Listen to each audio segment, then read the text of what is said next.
नमो नारायण। जीवन में अपने आनंद में जीना ना जी, ये सबसे अच्छा तरीका होता है, सबसे उत्तम विषय होता है। संसार को देख करके सीखना, उससे जलना नहीं, ये उत्तम विषय नहीं माने गए। जलने में तो हमारी हानि है। इस विषय की चर्चा करेंगे। चैनल पर नए हो तो चैनल को सब्सक्राइब करें और इस वीडियो को अधिक से अधिक शेयर करें। सज्जनों, आज हमको अपनी परिस्थिति कम लगती है, हम इसमें भी पीछे नहीं हटते कि हम ईश्वर पर आरोप लगा देते, ईश्वर को आरोपित कर देते कि हे ईश्वर, तूने हमारे साथ ये क्या किया। ईश्वर अपने आप में न्यूट्रल तत्व है, वहाँ अभी हमारी समझ नहीं है। हमारे कुछ कर्म थे खराब, जिसके अनुरूप हमको ये जन्म मिला और इस जन्म के सुख दुख हमको मिले। एक गांव में एक साथ एक समय में 5 लोग पैदा होते हैं। मैं तो ज्योतिष का अध्ययन करता हूँ, पढ़ रहा हूँ थोड़ा बहुत ईश्वर की कृपा से। 5 का जन्मांग एक बनेगा जी। एक नाम नक्षत्र आएगा, एक चरण आएंगे, एक लग्न, एक राशि, एक सब कुछ। फलादेश भी समथिंग मिलता जुलता रहेगा। अब इसमें जो नौमेश है भाग्य, सबका अलग रहेगा पूर्व जन्म के कर्मों से महाराज। कोई अमीर के यहाँ पैदा होता, कोई गरीब के यहाँ, कोई मध्यम के यहाँ, कोई भिखारी के यहाँ। ये है कर्म का खेल। अब इसमें हम अपने आप को शांति कैसे लें? ईश्वर का देखो कितना बढ़िया विधान है। आज यदि सब समान होते, सब बराबर होते, सब अरबपति होते, मिलियनर विलियनर होते सब, तो कौन किसको पूछता, कौन किसकी मर्यादा करता। आज हम इतने हैं। हमको जीवन में धैर्य यदि रखना हो, आनंद लेना हो, जीवन की ये यात्रा है महाराज, माई बाप, इसका आनंद लें। इसमें थोड़ी सी ईर्ष्या में आगे को देख करके कंपटीशन में हम आ जाएं, हम अपने पीछे वाले को देखें ना जी, ये धैर्य तो लगेगा, ये बोध तो लगेगा कि हमको ईश्वर ने यहाँ पर रखा, हमको से पीछे वाले को देखो, उससे तो बेहतर है ना हम।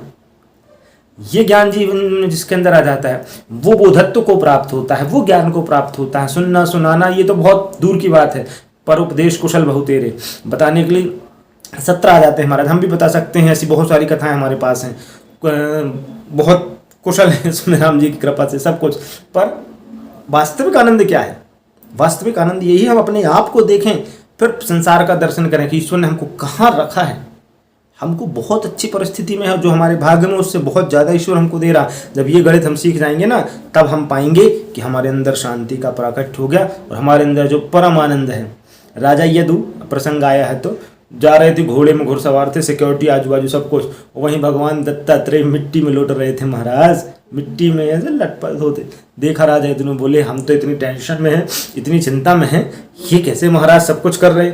जाकर के प्रसंगवशात पूछ लिया, उनने ज्ञानोपदेश दिया कि महाराज हम व्यर्थ में चिंता क्यों करें, हम व्यर्थ में चिंता क्यों करें, हमको इसी में आनंद आ रहा है, हमको किसी से कोई ईर्ष्या नहीं। आज अपने सुख से सुखी ना हो करके, अपने दुख से दुखी ना हो करके, बाजू वाले के सुख से सुखी दुखी इंसान, ये कहाँ की नीति आ गई भैया? हमारा क्या, उसके पैसे से हमारा पैसा हो जाना संभव है क्या? या उसकी मुक्ति से हमारी मुक्ति हो जाना संभव है? नहीं है। उसके कर्म उस पे समर्पित हैं, हमारे कर्म हम पे समर्पित हैं। ये भाव हम जीवन में रखें। पांडवों के महल को देख करके दुर्योधन बौर आ गया, महाभारत कालखंड। अब जब वो बौर आ गया महाराज, अपने वास्तविक दृष्टिकोण को खो दिया। जहाँ दरवाजा था दीवाल थी, जहाँ दीवाल था वहाँ दरवाजा था, जहाँ जमीन थी वहाँ गड्ढा था, जहाँ गड्ढा था वहाँ सब खट्ट भर नीचे से गड्ढे भर पानी में गिर गया। क्या सुनना पड़ा उसको? अंधे के अंधे ही होते हैं। माने हम किसी के चमत्कार में, वैभव में आकर के फंस जाएंगे महाराज, हम अंधे कहलाएंगे। परिणाम क्या निकला? महाभारत हो गया महाराज। निर्वस्त्र लाया गया था, द्रौपदी को निर्वस्त्र करने का प्रयास किया गया था राम। तो दुष्परिणाम तो हम देखें।